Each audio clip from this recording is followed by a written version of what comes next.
absent. And let's see here. Mr. Taylor? Here. Excellent. Tom Watton? No, present. And then Tim is absent. And then Councillor Jones. Please call me Todd, gang. Thanks. Okay, I can do that. Yes, we'll call you Todd. Thank you. So I think with that, it's not on the agenda, but we do have a new member here tonight. Christopher Owens is present. He is replacing Rich, who resigned recently. And I think I'd just like to turn it over maybe to Chris for a few minutes just to introduce himself to the group, and then we can maybe just sort of have an informal get to know each other a little bit here. so Chris. Okay. Well, thanks, Sean, and thanks everybody for welcoming me. Just real quick on me, I grew up in Eastern Oregon, Hermiston specifically. Came down to the Valley in the late 70s, went to college, and then I left, joined the Marine Corps and left for 35 years. And we returned in 2017, settled in West Linn. We had not lived here before, but I am rapidly getting to know the community and the area. And so we've been here for 4 years now. I'm kind of, I call myself semi-retired. I'm teaching as an adjunct professor at Portland State and at Western Oregon University. I'm on the board at the Clackamas County Historical Society.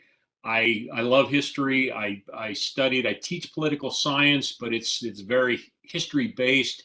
I love the history of Oregon, and I'm looking forward to getting more granular knowledge on Clackamas County and specifically this side of the river, this side of the falls.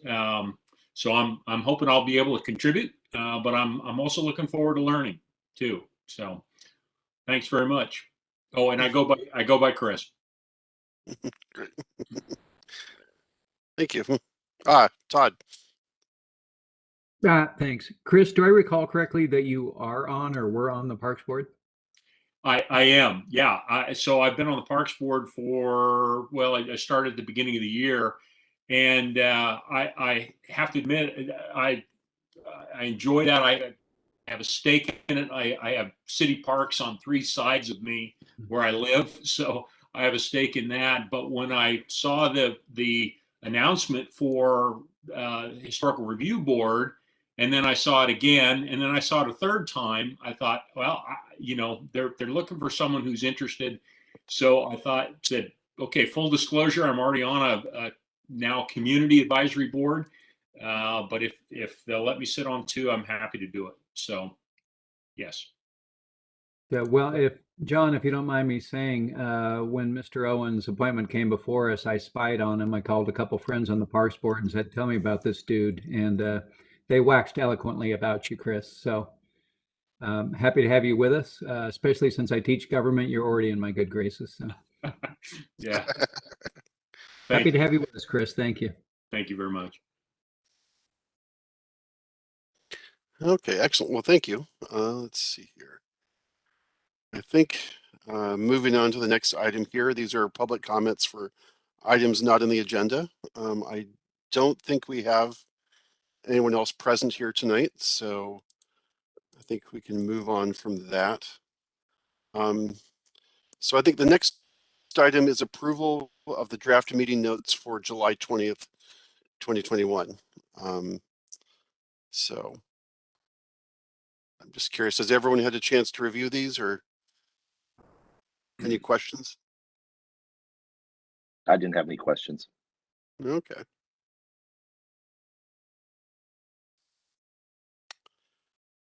So I think Can I move to approve? absolutely. So do we have a second?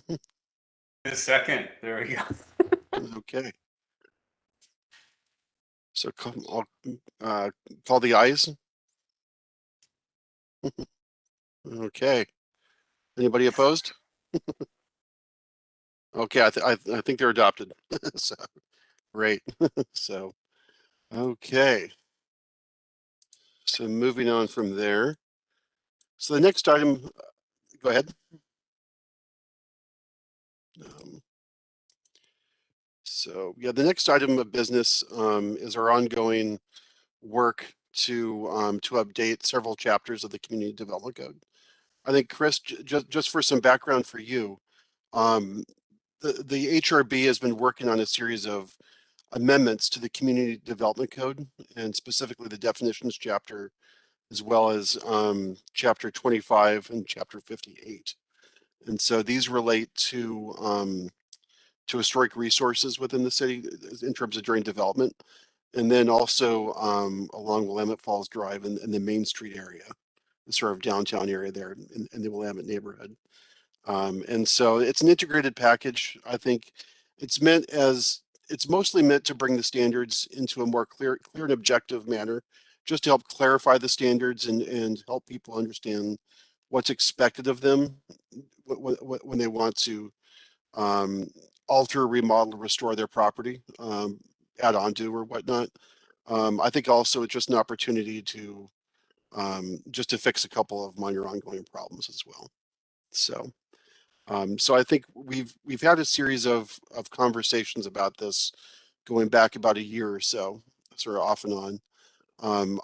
This has resulted in the packet tonight. There's a memo along with several annotated chapters, and due to the number of meetings, the number of annotations have gotten pretty dense in there. So when it comes to adoption, we'll want to clean that up a little bit. But it's a working document, and we've tried to document the past thoughts and decisions, maybe to help you catch up and to bring along anyone else. So, so Todd. Sorry to interrupt, John. I wanted Of to make course. note of the chapters in the CDC in the code that you said. Do you say the chapters again, please? What was it, 25? Yes, chapter 2, which is definitions, chapter 25, which is the historic district overlay, and then chapter 58, which is the Willamette Falls Drive commercial design district. So, yeah. So at the end of the day, there may be some cross references in other chapters, but really this just to correct those, but this is the meat of that. So I think before we get into the latest draft, I just kind of want to give a check-in in terms of where we're at in terms of process.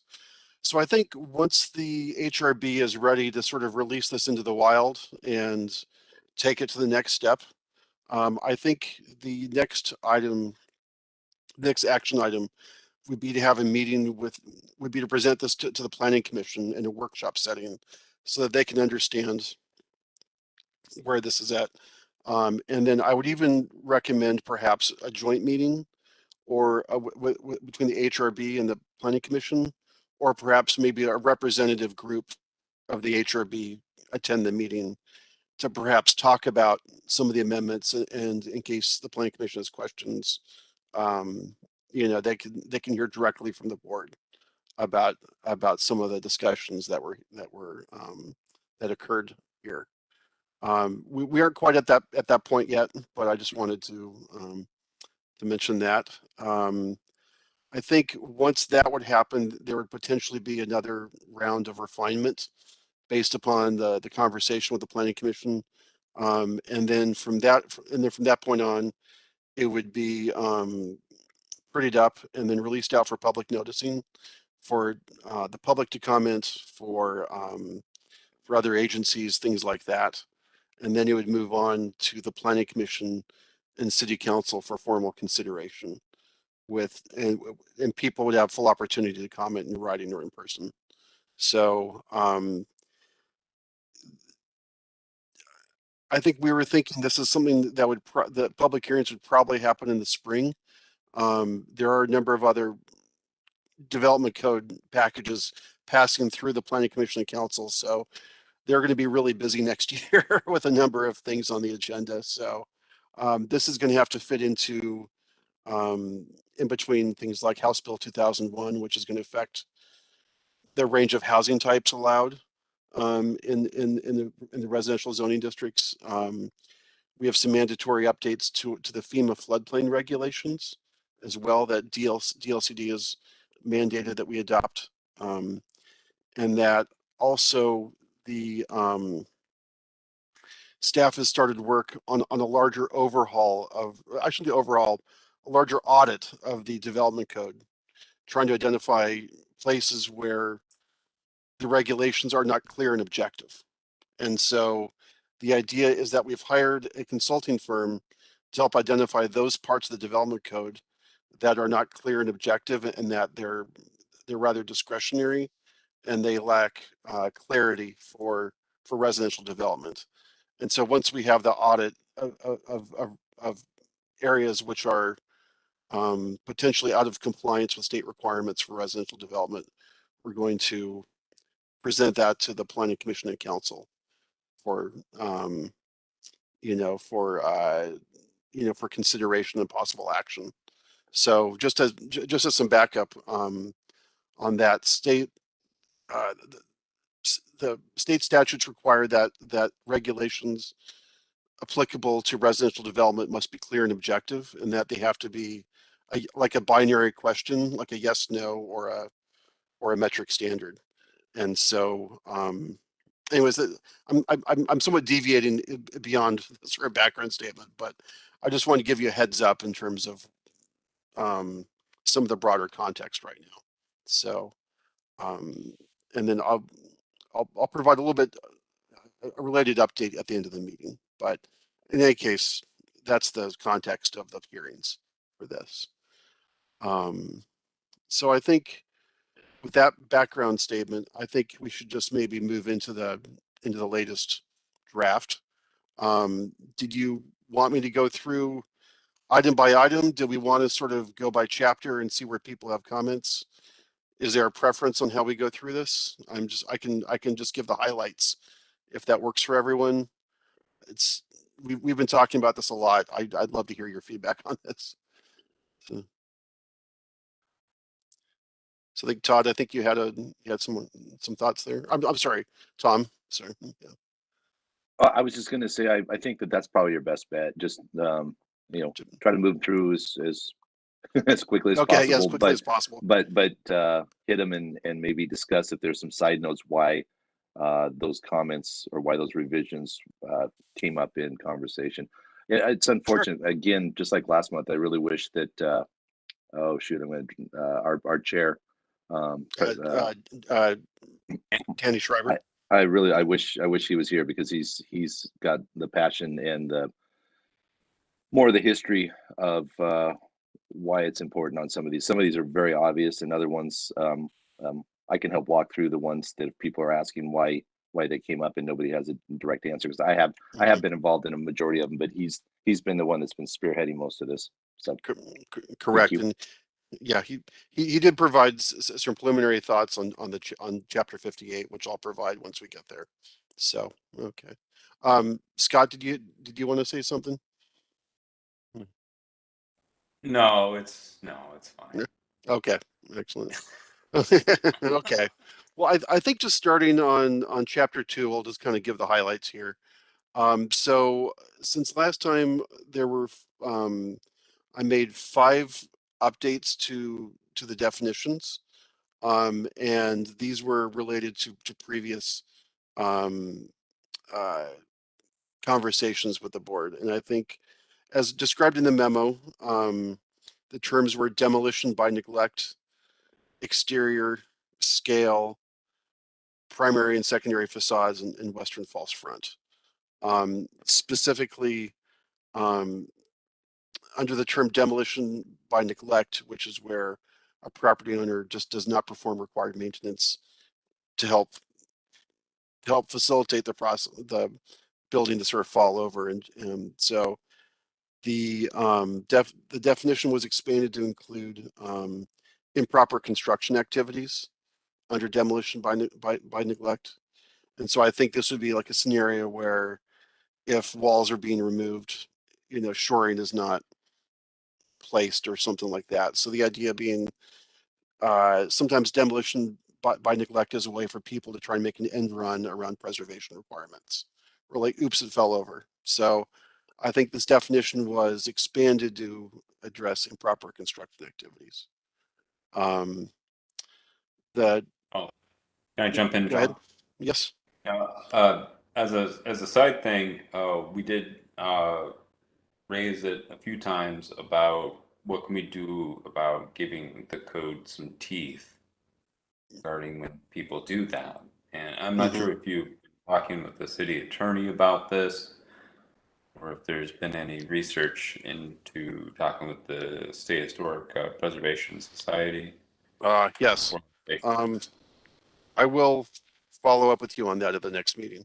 So yeah, so we've been with, so our new code enforcement officer has been helping us identify ways to improve some of our enforcement activities. And so we've been working with her on that. So she comes with some experience. And so as part of this broader conversation, this can definitely be added. So I do recall that, and I don't have anything definite yet. And so, but she's been getting her feet.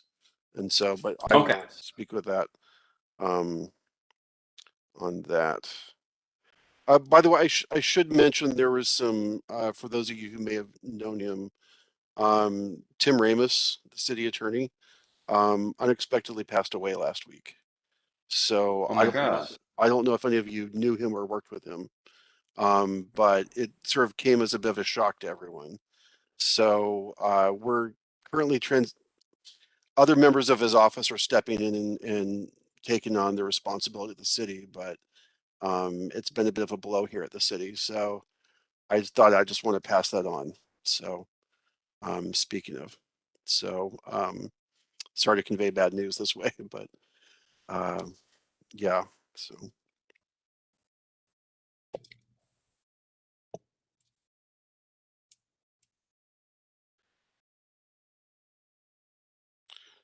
Hey, John, if I might add something. yes, please, Todd. Hey, I'll be brief, friends, but just since you brought that up, I really do want to offer, for those that don't know, a sense of appreciation for Tim Ramus. He has been legal counsel of this city for over 30 years, and I got a taste of his value just a few weeks ago when an issue came up before the city having to do with a piece of property, and the city had dealt with the same property for different reasons 12 years earlier. And we had questions about it. And Tim Ramos was immediately able to go, oh, well, let me tell you all about that. So this party did this, and then this happened. I mean, it was like an encyclopedia. His institutional memory was amazing, and he was just always very calm, even keeled, measured, and thoughtful in his responses. And it's a great loss to the city, and we very much appreciate and respect Tim Ramos and all he did for us. But his firm is stepping right in, and they have several people that are quite familiar with us. And so a great loss, but we're in good hands. Thank you for mentioning that. Appreciate that. Okay. Thank you. Yeah. So.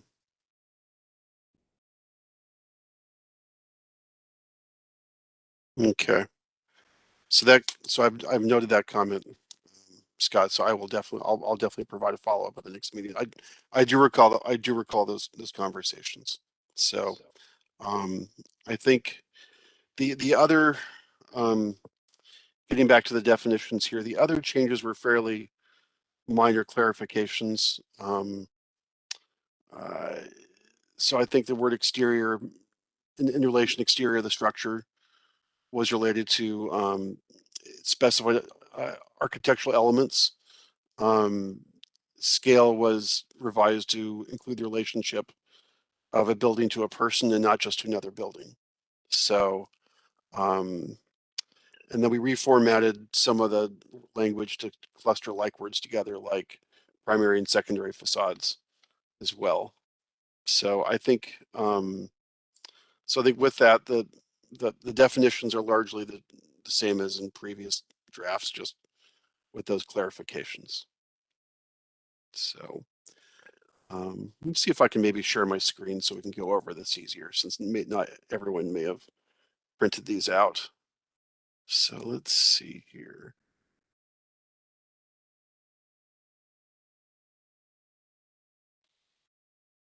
Okay.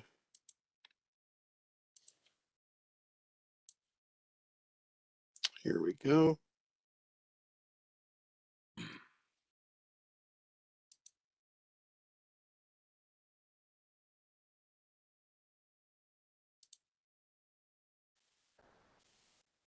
Okay, can everyone see the memo here on the screen?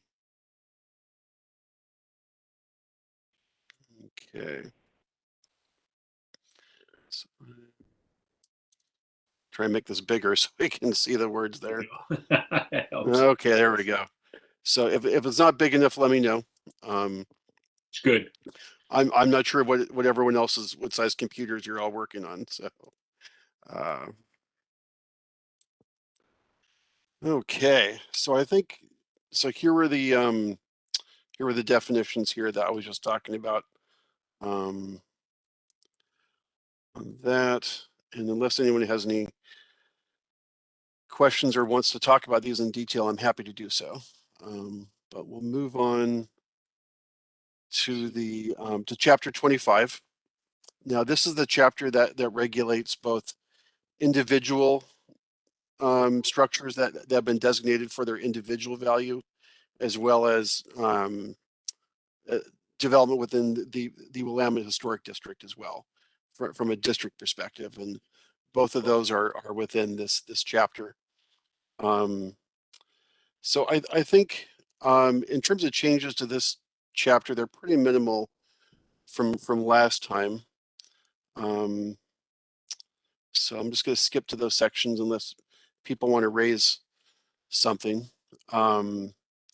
So I think at the last time we talked about this chapter, there was talk about the different types of gutters, and where the HRB landed was to not remove any gutter designs, but to expand it to allow half round gutters to occur. So based upon previous direction, I've included that here in the draft. I think in addition, since we last met, the submittal requirements, let's see here.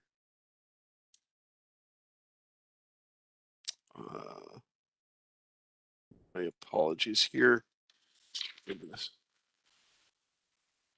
Still getting used to online presentations. I apologize. Here we go. So page 8. So the next changes on page 8, where on item number 4 here, where there's clarification here that basically requires that photographs be submitted that show not only the existing structure to be affected, but adjacent properties for context as well. So just to help staff or the public or whoever else is touching this application to understand the overall context of the of the proposal.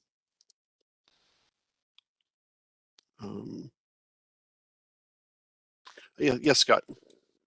I was curious if we could change the language so that way it would say that it would show the existing structure with adjacent properties in the photographs for context. Just so it's not like, Yes, yeah. here's, yeah, here's Yeah. this, and then totally separate over here's this, and you can't tell how they overlap at all. That makes sense. So like if someone just pull back across the street perhaps and show, and yeah, that makes sense. That makes sense. So anyone else on the board have any thoughts or concerns about that? Okay. I'm going to have, since I'm sharing my screen, I can't see everyone. So go ahead and just speak up as well. So, okay. So the next change is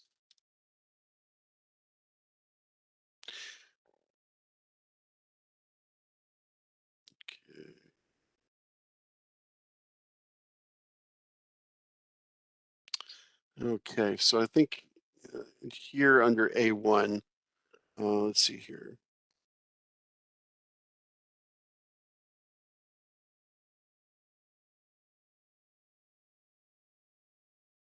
Yeah, so basically under on page 10, at the bottom of page 10, under standards for alterations and additions.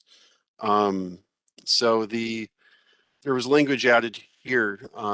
It says retention. So one of the criteria would be retention of original exterior construction and overall structural integrity.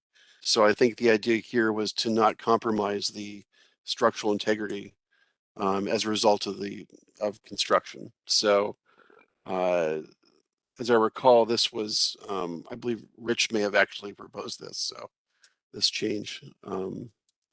So I'm just curious if there are any thoughts or concerns about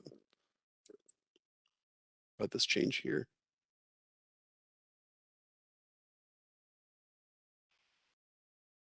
Okay. So I think stuff like this is typically also caught up during building permit review, but it's good to have it sort of double enforcement on this. So okay. And then I think the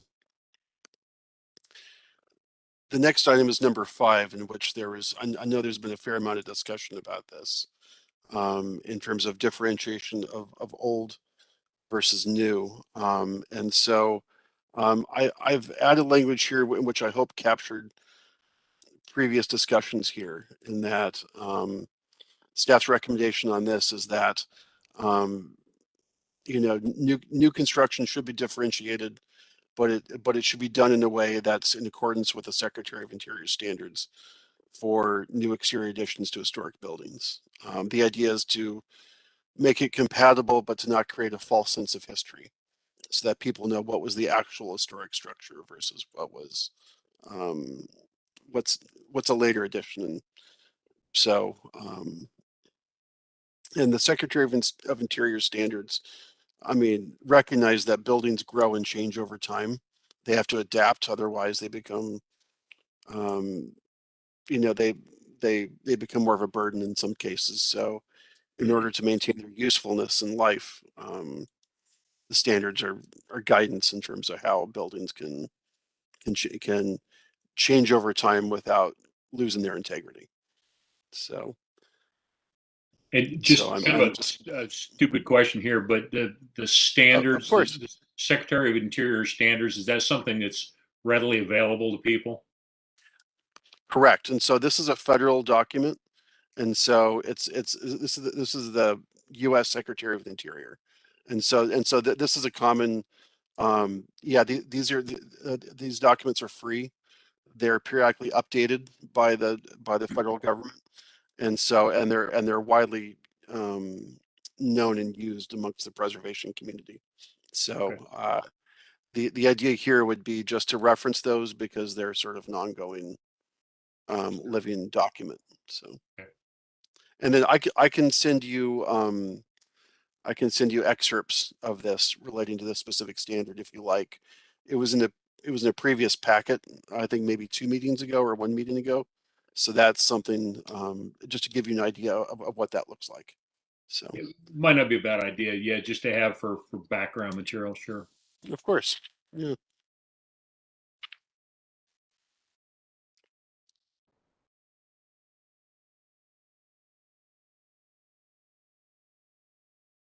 Okay.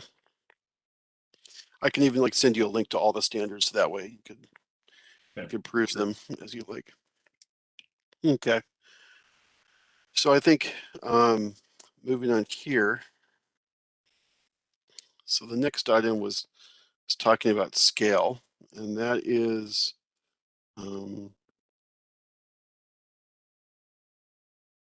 so at the bottom of page 13.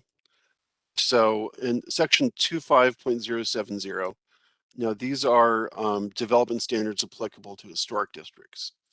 And so I think one of the criteria is that alterations and additions under the current code have to be compatible in scale and mass to adjacent properties. That's a pretty fuzzy concept when you're a homeowner trying to show that your addition is in compliance in terms of like the size of the proposal and how it's configured, which is more the massing. And so the idea here would be to change the word from compatible to similar, in the sense that it's just provide more of a target and understanding for people administering the code, as well as people who are trying to demonstrate compliance. So I believe we talked about that in the past, but that's something I just wanted to mention here as well. I think also, and I think the overall goal here was to prevent very large structures or very monolithic structures from overwhelming some of the smaller structures within the district. And so I think also, just to mention on this point, is that the current height limit in the district of 28 feet also helps to limit the overall potential for a new building to overwhelm something adjacent to it. So just wanted to mention that. So I did try and find something a little more clear and objective that had actual metrics associated, which I believe came up at a previous meeting. Again, it may have been Rich who brought it up. Is just that in looking at surveying other codes across the state, some of those codes were able to have metrics, but they also had very refined design guidelines that were very, very prescriptive and a little more developed than our code, and they're just developed in a different way. And so I think in those scenarios, they could say X percentage, 3 feet, whatever. And West Lynn's district has a little more varied architecture, and so it's a little bit harder to articulate in a metric form. So I think similar gets us closer in my mind, but there's that. And then I think one other thing as well was that in previous conversations, I think the board landed that on basically there was a lot of conversation over material substitutions, in terms of a lot of people want to remove wood siding, use hardy plank or something like that. And I know the HRB has gone back and forth. And so the direction the draft is going is to be very prescriptive. And so in this case, the modification standards have been modified since last time to include the standard for material substitution. And so so basically there may be cases where people want to use a material that's more modern, that may be appropriate because under a certain circumstance. Sorry, I'm trying to make this a little bit larger here. And so the goal here was to create an approval standard for a situation where someone's requesting a modification. And so I think this helps balance. This is the out. It's the discretionary out, where someone doesn't want to show strict compliance, where they're replacing like for like.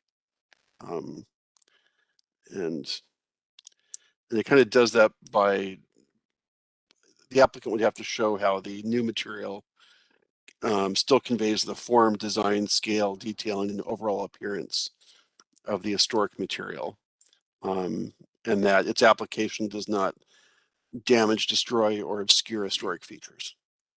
So it's the language is I tried to write a little bit broadly, just because it's hard to know what materials may be replaced. So it may not be just siding. It could be trim. It could be roofing materials. It could be any number of things. So again, just kind of a basic question to kind of sum that up. The intent here is that if someone wanted to substitute, say, horizontal hardy plank siding for wood siding that looks very much like wood paneling, and they're going to paint it the same, you're allowing them to make a case that would be appropriate because it's going to last longer, and the siding, the wood siding probably wasn't the original because it's been replaced over the years. Yeah. Is that okay? Correct. And basically, it's a situation where a like for like substitution would be more of a staff level approval, whereas this would be more of an HRB approval. So, or a like for like could even be exempt potentially under a repair scenario. So, Okay, thanks. so yeah.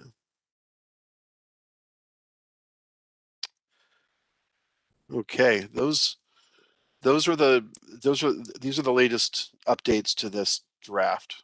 So I think I heard that one change of and to with in the photographic standard, and then greater clarification of the enforcement authority as well. Any other thoughts or concerns about this chapter?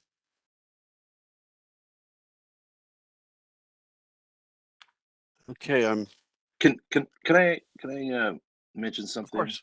Yes. All right. Yeah. It's come up, but it's not really a line item, and I'm not sure course. where it should kind of fall into with regards to, maybe it's in the application, and if it is, you can just stop me. But something that we've talked about, but we've also more had to deal with when we're going through the application process, and people start, part of their narrative or their presentation is pulling on heartstrings. Yeah. And that it's, I mean, we all have them, and like when we're passionate about our whatever it might be, we tend to go there. And if there's any way that we could really stress the fact that that really can't be part, and it doesn't need to be, and it's not looked at as part of the application process. Yeah. And it's, I mean, we've had stories of divorce, we've had stories of all different kinds of stuff, and we all have them. I mean, Yeah. I like my thing is when I moved to West Linn, I wanted to live in that district, but I've got a couple of kids, and there, it's a district of smaller homes, and Yeah. and so I realized that it wasn't where I was gonna raise my kids. I raised them, in another smaller district, but I feel like we get hit with that pretty hard regularly. Yeah. No, that's true. So I think there are a couple of ways to address that. One is to, I guess, we could talk about the overall intent of the chapter, but I think where the rubber hits the road is that right now some of the standards are they're a little fuzzy, and so it makes those heartstring stories harder to get past sometimes. And maybe, and I don't know that that's necessarily something that should fall in chapter 25. It's something that we've brought up, but again, I don't know if it's something that should be spelled out and underlined in the in possibly the application, or something that has nothing to do with what we're talking about now, other than it's just something that should be in writing. Yeah, Thank well, you. oh yeah, thank you very much. I'm actually going to go up to the overall intent of the chapter, and maybe that's also somewhere to spell this out as well. And so the purpose statement of code is to help provide guidance to the reader in terms of intent. And so, this could be something where a new intention, a new line needs to be added, or where under the approval criteria, something could be added. But that's I could think about that for next time. But I think the overall direction the HRB is taking this chapter is to make it much more black and white, unless you go through a variance process. So I think it kind of removes the emotional aspect, and it's just like, And but leaving, absolutely, and also leaving things less to interpretation. I think that's been yeah. what we're trying to achieve here as well. So thank you. Yeah. Okay. I'm unmuted. Hey, John, can I ask? Go ahead, Todd. Hey, You thanks. go ahead. I'm still pretty new to your group, so forgive me if I'm telling you something you all already know, but you're a part of a much larger conversation that's going on with council right now. The phrase clear and objective standards has become a phrase I'm quite familiar with, because we've been talking about it across the code. And so I don't know where other community advisory groups are in this process, but to the best of my knowledge, you're kind of a little ahead of the curve right now in terms of the work that you're doing. So I appreciate what Herb's doing. And yes, I call you Herb when I talk to council, HRB, so get used to it. Because I think it could set a very good precedent for other groups as they look at their sections of the code as to what we're doing. Certainly some attorneys might tell you, yeah, I want part of the code to be vague. That's intentional. So you interpret it as you wish. But when it comes to someone making decisions about their home in a historic district, like you're saying, I think the more clear and the more objective we can be, the better. So just wanted to provide that bigger context and appreciation for the work that you're doing. Yeah, it's definitely a challenge. I'll give you that, Todd. Oh yeah, go back to your rockfish. See you later. I won't lie to you, it's looking pretty good. All right. That's I'll show you when I'm done. Excellent. I was going to say, to address Tom's concern, Mhm. that might be something we could throw in our preamble when we have a hearing. Yes. And we can say, just so we know, we're making this decision based off our code, trying to apply clear and objective standards. And so while there might be personal factors that are very influential to your situation, understand those have to be part of our decision-making process. Bam. hmm And there is a narrative that's written and read prior to the applicant presenting, and it does say some of those things in there. Maybe we review that document, and Let's look at it. yeah, and we can put that on the list of I've things looked to at a do. few government forms that have been a little dense. So Okay. That makes sense. And maybe there's also the overall education factor as well when saying the tone that these are non-renewable resources. So you can't recreate them. So it's yeah. So I think and I've definitely written some notes about that, and that's something to kind of revisit next time. So if it's okay, maybe move on to chapter 58 then. And so, great. Okay, so as a reminder, chapter 58 is the Willamette Falls Drive design district. And so while there are a few historic buildings in this area, they are it's mostly, the buildings here are mostly not designated as they're listed as historic resources, but the goal of the district here is it's actually here in the purpose statement, is to create an attractive neighborhood that's complementary to the Willamette Historic District in its time period, appearance, and function. I think we've had a number of rounds on this chapter, and there were a couple of changes since last time that I wanted to kind of go over. One of which is something that staff is recommending the HRB take a look at, and that's specifically under the applicability statement and under 58030A here, and then let's see, 58040. So I think, let me get back here.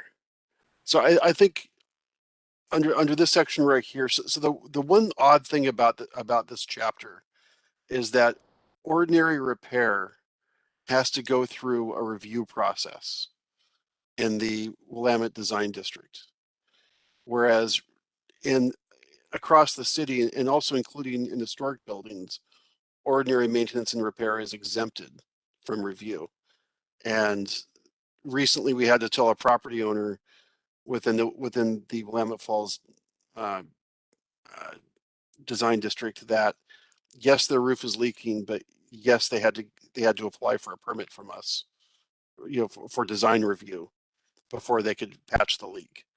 It's kind of it's not, we don't think that really furthers the goals of the district. So it just sort of gets in the way of people maintaining. So I think staff wanted to put in the exemptions this language here, that basically exempts ordinary maintenance or repair that replaces in kind and does not alter the architectural details or style of the structure. And so, we feel this is consistent with other parts of the code, and it's an awkward spot for staff when we have to tell people it's going to take 2 months before we can approve you,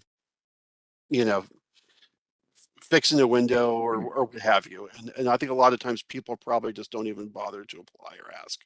They just kind of do it. So yeah, you're exactly right. That's kind of yeah. what happens, and the honest guy gets kind of stung a little bit on something like that.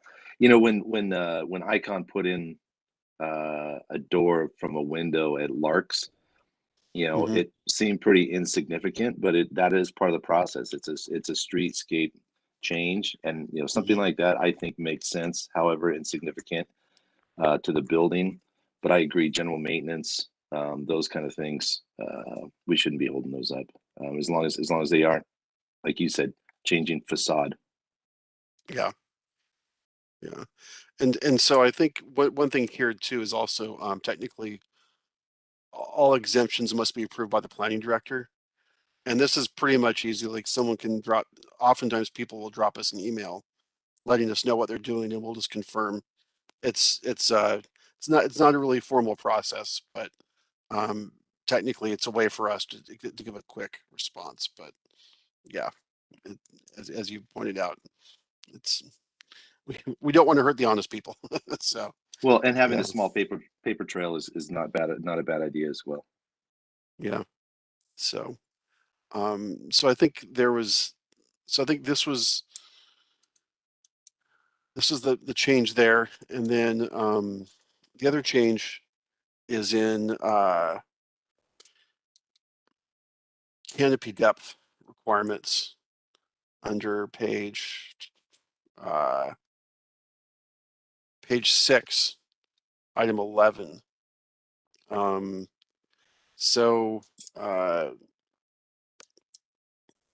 I think due to recent changes downtown, the code will no longer allow the city can't allow wooden posts to come down into the right of way anymore. So just to maintain ADA clearance and whatnot. Existing posts are sort of there and non-conforming, but new posts for awnings. And so in looking across the region, there was typically most cities were requiring awnings between 3 and 6 feet in depth.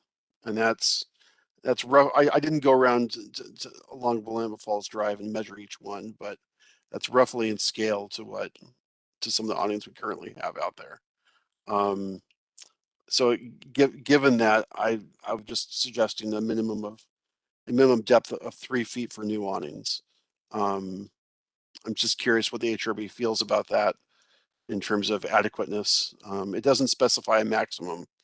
It just specifies a minimum of 3 feet to provide weather protection. So, and that's just curious if there are any thoughts about that. Did the previous code, or did our code have a minimum before this? It did not, no. So okay. I mean, basically, it just says all buildings shall have awnings. Okay. So, and actually, no, I'm sorry, it did. So it's awning shall extend to the outside edge of the sidewalk. I'm sorry. No, I'm sorry. That's did. what. I knew there was something like that, and that's obviously with our new street pavings, that's impossible probably. But yeah, I mean, it's funny because the intent of it is to be able to walk down the street and get minimal rain on you. That that's what they're meant for. It seems like, and so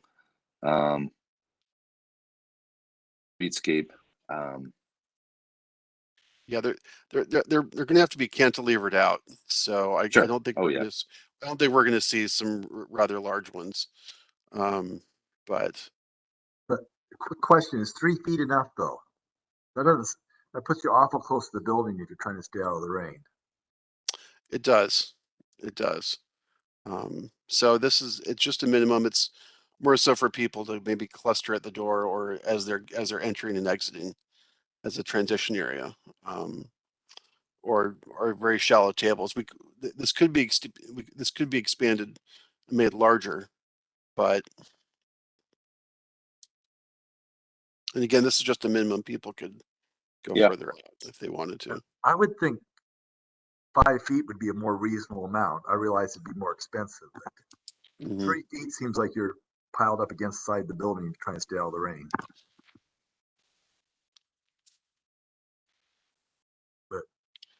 Okay.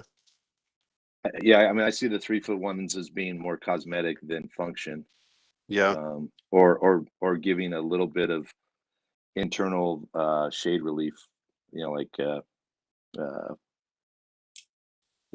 for the inside of the building, not so much on the out. But yeah, I think we should think about that one a little bit. I mean, to be mindful of like the restaurants, I mean, a lot of them down there have tents set up. And if we were to require the awning go so far out, that might actually interfere with their exterior dining arrangement for the rainy season. And that's why I think it's a good Ah. idea not to. It's a good idea not to have them required to go out to edge of pavement. You know. Yeah, definitely not. Well, then we give them the free coverage for their dining, right? They would like that, or the landlord or property owner might not like it. I think that's a good one to talk about next month. I like where we're going, but I think that's worth a stroll down and see with the new streetscape concrete work that we have and everything else going on. Yeah. If it makes sense or if it needs to be tweaked a little bit. But I like the idea of modifying it from edge of pavement because that's not realistic now for concrete. Yeah. Yeah. Those would be Wait, pretty. do you think Go ahead. Oh, I was gonna say, what, like, Tom, you want the whole board? Like, we should all go down and check it out together, or you're saying individually check it out and then come back next month? Well, I don't know what's allowed these days, but it used to be in the good old days of pre-COVID meetings that we'd go walk it and then end up somewhere having a pint. So yeah, I'm looking forward to those days. I to answer your question, I don't know that we can do it without being a quorum, or if we do show up there, then if we're a quorum, then we need to make note of it. I know that. Yeah. So this could be a special meeting. If there's a quorum, you have to be noticed and whatnot. Let me double check with that. If the board's interested in that, we could arrange called a special meeting, and it, which would be a moving meeting through downtown to do that. But let me double check on what the bylaws say about that. And that I like the idea that maybe if it doesn't happen this month, but I mean, maybe we circle the items here that we're about to talk through and say those are going to be bullet points for that walkthrough. So that's awesome. Okay. Yeah, and that's something potentially I could see if someone from Public Works could join as well to talk about possible implications of things. So that's, yeah. Let me do some background on that and then get back to the HRB. So. Well, plus, like, well, with our last meeting, I brought up my concern with the historic out of placeness of the sidewalk. Mhm. I'm not sure what the future of that sidewalk is going to be, but Yeah. I guess I'll see that in those spots with the knobs, and we can be like, there it is, right there. See it with your eyes. That's what we're talking about. Yeah. So I believe we may have talked about this before we canceled the last meeting, but that lip is going to be ground down, so, and removed. But I understand the overall concerns though expressed. So on that. Oh, they're going to do the grinding down. So that's definitely going to happen. As I understand, don't quote me on this, but as I understand it, there was a contract put out and to grind down the lip to make the transition less sudden and less of a surprise. So, but that's not my department so much, but I heard that was the case. So, in order to solve that problem. So, but yes, I believe a contract has already been awarded for that work. So, so I like the idea of maybe doing the walk since we're making the changes and then just to double check everything on that. I think one thing I did want to share is that when I touched base with Chair Schreiber, and he posed the question that I wanted to convey to the group, is that he expressed concern about some of the bungalows that remain along Willamette Falls Drive between the commercial structures, and whether or not greater effort or accommodation should be made to preserve those, because right now the regulations exempt residential use of those structures, but they are starting to become converted or acquired by individuals who want to convert them. And so the question was posed, should changes be made to the code to perhaps facilitate their preservation, as opposed to the current overall direction of the code is to require demolition and rebuild, consistent with the false front style. And then just as a reminder, in previous conversations, there was conversations about expanding the range of design exceptions allowed to allow an out for buildings that didn't strictly meet the false front style, but had but could still achieve the goals of the district, such as a vibrant place, a sense of place, things like that. And so staff had come up with this this exemption criterion to where someone could come to the HRB and say, I would like to be exempt from the Western false front standards because of these criteria. And then by being exempt, they can still modify their structure somewhat, and Correct. not have to put the building right on the sidewalk, zero front Correct. property line. Interesting. Correct. Yeah. And again, this would apply to individual standards. So perhaps material wise, it could still be wood or whatnot. But so I think the goal here would be to modify specific standards. And originally this was written for things like the music project building and the on the sort of northeastern side, and then on the southwestern side, the gas station and the apartments across the street that still have some potential life in them as activity centers. But this could equally be applied to some of the remaining single family homes or sort of bungalows there. And so again, it's an out that someone has to request. It doesn't require their preservation, but I just wanted to put this out to the group. And again, I can't speak for Chair Schreiber, but I just wanted to convey his thoughts and maybe have you guys think about that.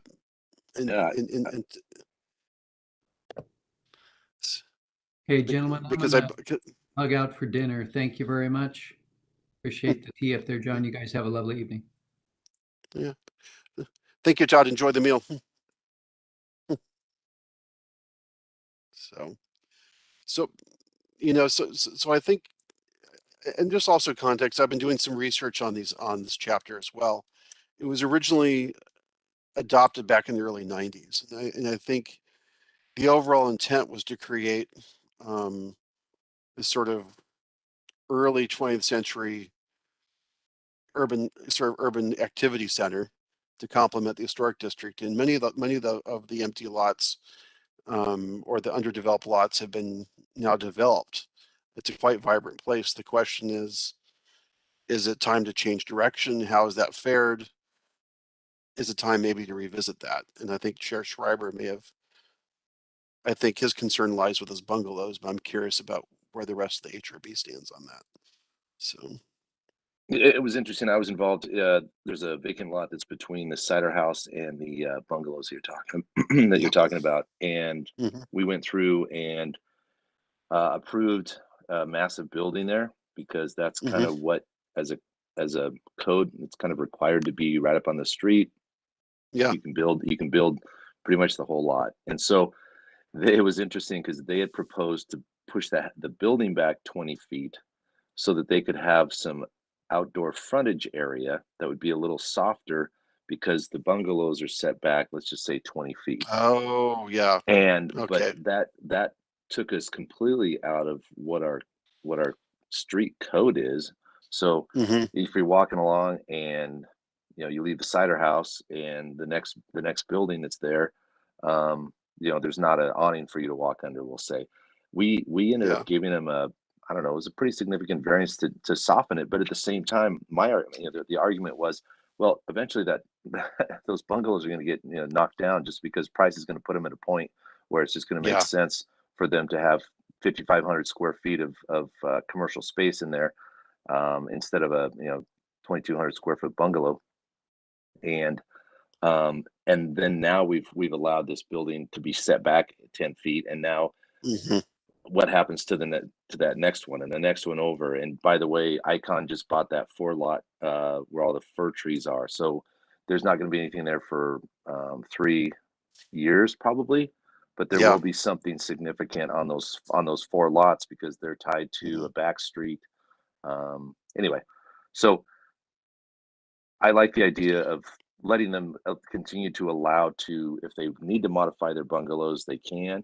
They're not forced to tear it down if they touch a hair on it, we'll say. So I think that's an interesting concept to allow. Yeah. Okay. Yeah. I can tell you, I don't recall the exact building. I received a phone call with someone asking about whether or not they could preserve the structure. They just wanted to convert it into an office and like the overall layout. And so I know there are people out there that are interested, have intentions of doing that. It's just, it'd be nice to make it easier. So for them. So, okay, that's interesting background. So thank you. So, okay. I think those were the main items at this point. So I guess, were there any other thoughts in these chapters? It sounds like the group may want to do a little bit more work on this and check in with the other HRB members before feeling comfortable releasing them onto the next phase. So, am I correct in my understanding? I would agree. Okay. Thanks. There we go. Okay, well, we can do that. I will come back with those items, including maybe coming up with options for a special meeting or an alternative meeting location. So, for something on site. Okay. Well, I think unless anyone else has any more comments, I'll move on to the next item on the agenda, which is, let's see here.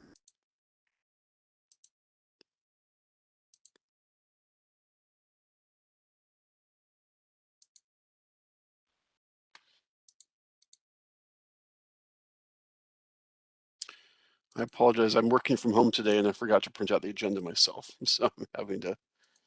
I think it's items of interest from the board. Here we go. Correct. Thank you. Items of interest from the board. So does anyone have any news they want to share, updates, things like that?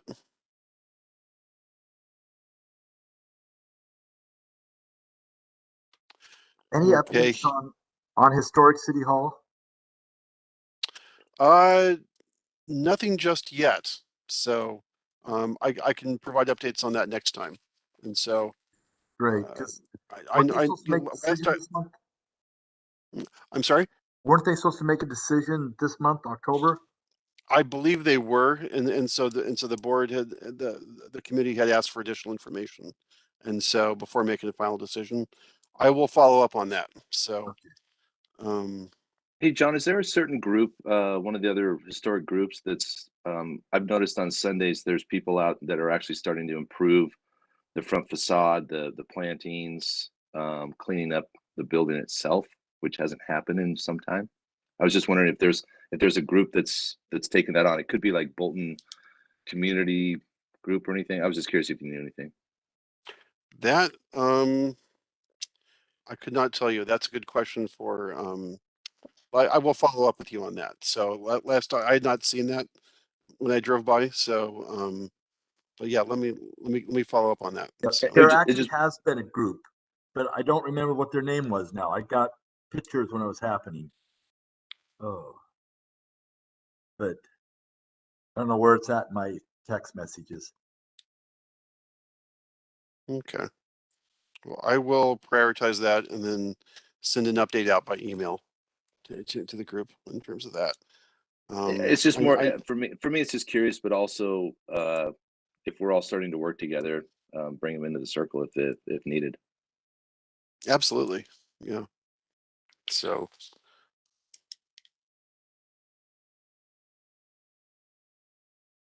yeah, we've been talking to the staff level about having an event to celebrate the listing on the National Register once that becomes official. So they're given its unique history there and whatnot. So okay. So anything else? Otherwise, I can provide a couple of staff updates. So let's see here. So in terms of the updates to the Mclean House, which that's probably not going to be heard by the Historic Review Board until next year. Just for background, the Friends of the Mclean House have proposed a new shelter and outdoor bathroom structure at the rear of the park, where weddings are held to formalize the space a little bit more. When that came in for review, the application was not found complete. So Mackenzie, who is handling the application for the city and the Friends of the Mclean Houses, still working on the survey and working with the Friends group to refine the overall design. So that's the proposal for the new shelter will be coming before the HRB probably in the winter or the spring, depending upon how fast they can get the revisions done. And for us, so just a heads up on that, since I mentioned that in past meetings. I think the other thing I wanted to mention, and unfortunately, I wish Todd was here, but his dinner sounded pretty good, so so I can see why he left. The council has decided that the upcoming code updates for House Bill 2001, for this clear and objective code audit and code updates that we've mentioned, that they would like to form a citizen working group to provide recommendations to the Planning Commission and Council on how these code amendments proceed. Specifically, House Bill 2001 requires cities to expand the range of housing types in residential zones. So, for example, we're required to allow duplexes wherever single-family homes are allowed. Also, triplexes, fourplexes, cottage housing under certain circumstances. There are a lot of questions out there about does the city take a minimal compliance approach, or do we try and do something a little more innovative? There are some questions that were other members of the planning department are doing public outreach on and trying to get revisions and try and get feedback for. But as we revise the proposal, there will be a working group established, and so I'm just putting the call out for anyone interested in helping with that kind of work. The recruitment's happening this month and next month. Appointments will be made in December, and the group gets started in January. So it would be a once a month obligation. And so we're just trying to get a list of potentially interested parties for the CCI and the city council to consider for appointment. But if any one of you are interested, either send me an email or Darren Weiss, the planning manager, an email, and we can put your name on the list. Okay, John, can you just put my name on that list just so that I can kind of be in the circle or the loop on that? Absolutely, yeah. I've dealt with enough of these with City of Portland, and Yeah. we've had success, and you know they've learned a lot of lessons along the way too. So Absolutely. Okay, absolutely, yeah. So I can do that. And anyone else interested or? Okay. Well, if you change your mind or you have more questions about that or some of the other code projects in general, I can forward you some links to our website, to spots on our website where we talk about these projects, and we can go from there. So I think that's really about it so far as updates. I think not everyone was present at the last meeting as well. The saloon on Willamette Falls Drive. I received a call from an architect looking to potentially do updates to that building as well. So that's something coming down the pipeline potentially. I think just like a minor refresh of the facade and maybe some internal updates. So I don't quite know the scope of that yet, but that's potentially on your radar. So for projects to review. Okay, well, I think that's about all I have. Any questions from anyone? Nope. Okay. Well, thank you all. Think about the vice chair position for next time. So since someone will get to be someone either has to volunteer or be voluntold. So it's a spot we need to have. So okay. Well, I think if that's all, then I will adjourn the meeting. So as of 7:20 p.m. All right, well, welcome, Chris. I hope you enjoyed Yeah. the meeting. Found it riveting. Dived right into some code, right? That was Yeah. Interesting. Yeah, it's going to be good. I appreciate the welcome. Okay. right. Okay. Great. And so well, Chris, if you have any questions in the meantime, you're jumping in midstream, feel free to reach out to me directly or anyone Sure. else. I'm happy to answer questions. If things just come up in your brain, I can put them on either provide you information or put it on the next meeting's agenda. So Sure. Okay. Appreciate that. okay.